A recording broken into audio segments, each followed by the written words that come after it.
When college applications opened, everyone gathered around my younger twin sister, Madison Sullivan. Our older brother, Tyler Sullivan, pointed at the top university on the list. Obviously, you're applying to Crestview University. You'll be my little sister on campus, and I will look out for you. Our childhood friend, Brandon Carter, slid another brochure across the table. Ignore him. Come to Kingston and Arlington instead. We can spend another 4 years together. Mom and Dad smiled in agreement. Being in Arlington would be perfect. You'll have people taking care of you there, and we'll have peace of mind. Only after a long while did they remember I had taken the SAT too. Your score isn't as good as Maddie's. Just pick any school in Arlington. Tyler didn't even look up as he added, that way all 4 of us will be in the same city. We can get together on weekends. Brandon sighed impatiently. There's only half an hour left before submissions close. Don't be careless and forget something again. I tightened my grip on the application guide. When they played make-believe as children, Madison was always the princess everyone rushed to rescue. Tyler was the loyal knight willing to die for her, while Brandon was the prince who would cross mountains and oceans to save her. And I was always cast as the wicked witch no one wanted. It turned out growing up hadn't changed anything at all. If no one wanted me around, then I would choose the school farthest from home. From now on, mountains and miles would stand between us. When I didn't answer right away, my childhood friend, Brandon Carter, urged me on. Maddie and I both put down Crestview University. Hurry up and pick a school in Arlington. I stared at the number on my screen, 1,560. There wasn't a trace of joy in me.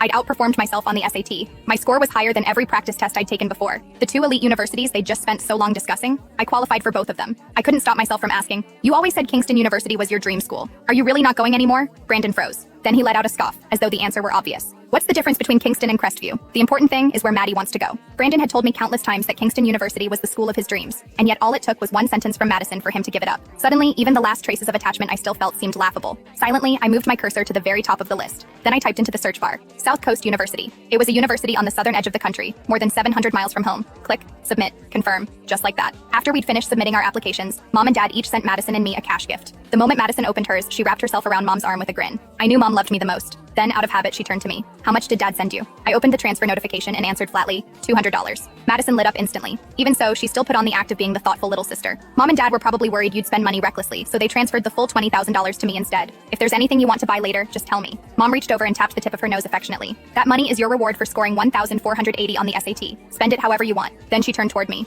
As for you, I don't even want to talk about a score in the 1,300s. You've always lagged behind your sister. Once you get to college, you can't afford to slack off. Madison immediately grabbed Mom's arm and shook it. Mom, Ashley already did amazing just getting into college. You're not allowed to nag her anymore. I probably should have hated Madison. She shone too brightly. Brightly enough that everyone who met her couldn't help but love her more. Not good enough to be obvious, not bad enough to be unforgivable. Tyler walked over with a smile, carrying 2 gift boxes. The pink one was for Madison. The gray one was for me. Inside mine was an e-reader. Before I even had time to feel touched, Madison threw her arms around Tyler excitedly. I knew you loved me the most, Tyler. You actually bought me the newest laptop. Brandon looked over in surprise. That